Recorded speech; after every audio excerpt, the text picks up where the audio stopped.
Every human being shares a built-in reflex. When someone criticizes us, questions us, or attacks our reputation, our first instinct is to fight back. We explain, we justify, we defend. But here's the paradox. The moment you defend yourself, you've already lost. Because to defend is to admit weakness. It's letting others set the terms of battle. It's acknowledging that their accusation has power over you. Niccolò Machiavelli, one of history's most misunderstood political thinkers, saw this truth clearly. To him, power wasn't abstract. It was survival. And in the ruthless game of survival, defending yourself is almost always the wrong move. Machiavelli's law of power is simple. Never defend, always attack or stay silent. But why? Why is defending yourself dangerous? Why do silence and counterattack carry more strength than honesty and explanation? That's what we're exploring today.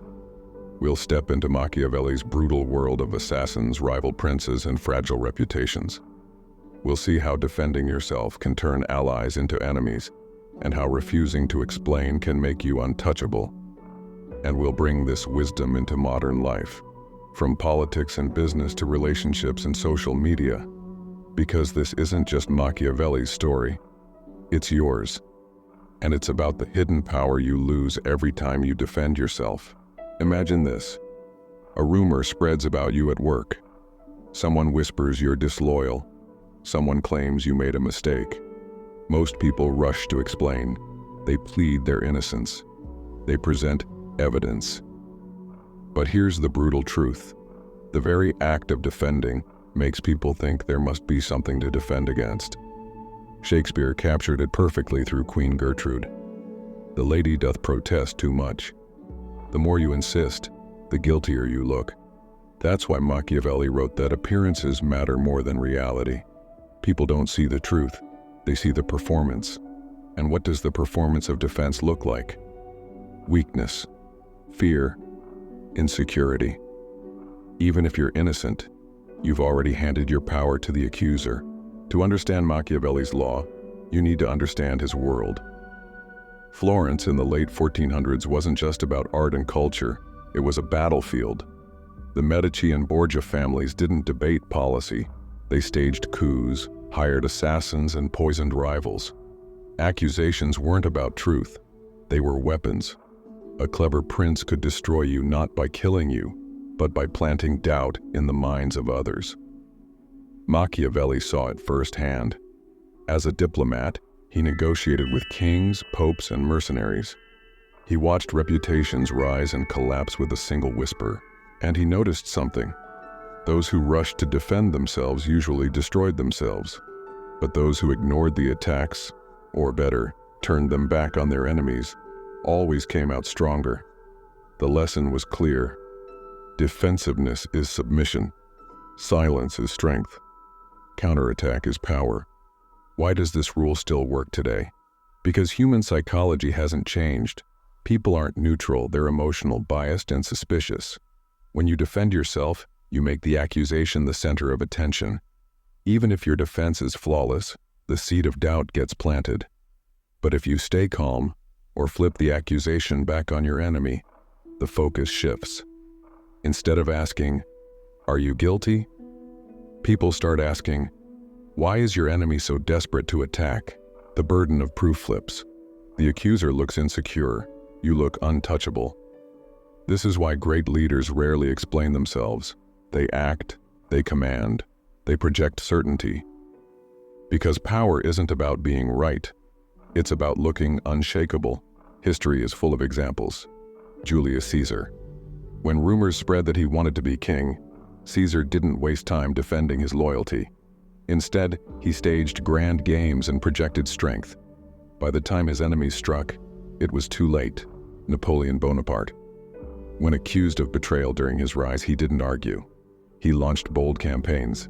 His victories spoke louder than words. Abraham Lincoln. Attacked daily in the press, Lincoln understood that answering every insult would make him look petty. Instead, he focused on decisive actions, commanding armies, passing laws, speaking only when it served his vision. In each case, refusing to defend wasn't weakness. It was strategy. Today's battles aren't fought with swords. They're fought with words, on Twitter, in boardrooms, on YouTube. But the principle hasn't changed. Defending yourself rarely makes you stronger. Usually it makes you look guilty.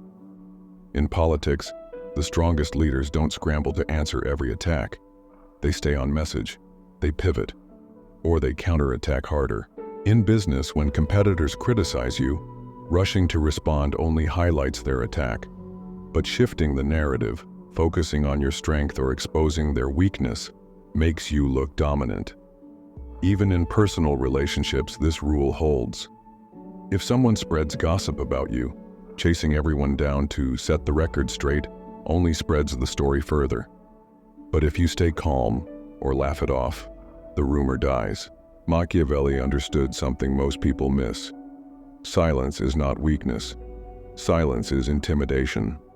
When you don't defend yourself, others are forced to fill the silence with their own doubts. Often they end up suspecting the accuser more than you. Silence creates mystery. Mystery creates power, because power is not only what you say, it's what you refuse to say. But silence isn't always enough. Sometimes accusations grow too loud. Sometimes silence risks looking like guilt. That's when Machiavelli's second principle comes in. Don't defend. Counterattack. If someone questions your competence, don't list achievements. Point out their failures. If someone questions your loyalty, don't beg for trust. Expose their motives. The goal isn't to win the argument, it's to shift the frame, from you being on trial to your enemy being exposed. When you're defending, you're losing. When they're defending, you're winning. Let's be honest, this law is ruthless. It cuts against our instinct for honesty and fairness. But Machiavelli wasn't writing about morality. He was writing about survival. If you want truth, explain. If you want justice, defend. But if you want power, you must master silence and strike only when it serves you. The art of power is balance. Too much defense makes you weak. Too much attack makes you reckless. But knowing when to ignore, when to counter, and when to let silence terrify your enemies, that's mastery. Few figures in modern business embody Machiavelli's law better than Musk. When critics attack him, when the media questions his competence, he rarely bothers with traditional defenses.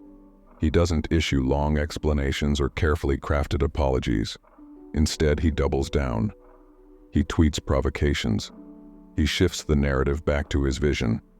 Mars, electric cars, artificial intelligence.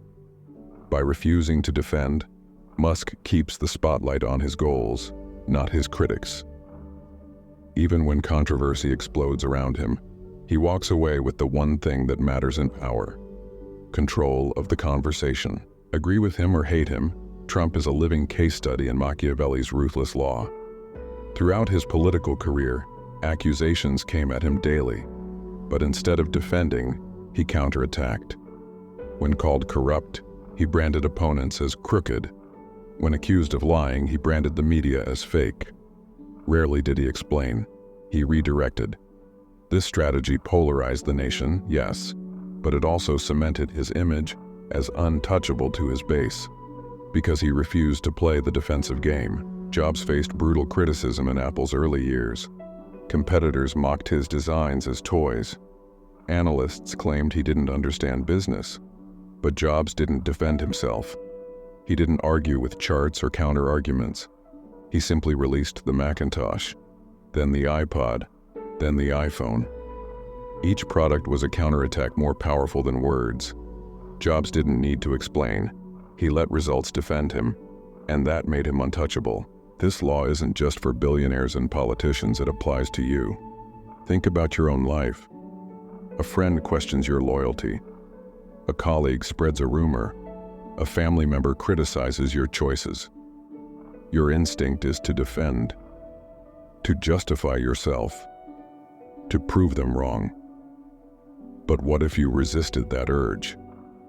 What if, instead of defending, you stayed calm?